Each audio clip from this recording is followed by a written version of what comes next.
പ്രശസ്ത ഹാസ്യനടൻ അന്തരിച്ചു.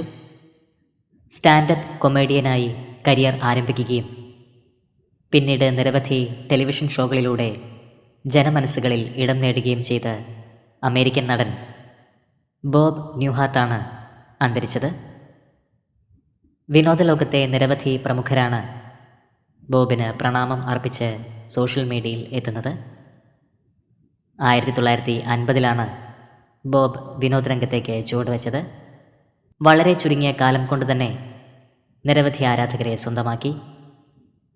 July 18 loss ഏഞ്ചലസിൽ വെച്ചാണ് നടൻ അന്തരിച്ചത്. 94 വയസ്സായിരുന്നു. പ്രണാമം അർപ്പിച്ച് നിരവധി പേരാണ് ഇപ്പോൾ സമൂഹ മാധ്യമങ്ങളിൽ എത്തുന്നത്. ആത്മാവിന് നിത്യശാന്തി ലഭിക്കട്ടെ എന്ന് നമുക്ക് പ്രാർത്ഥിക്കാം.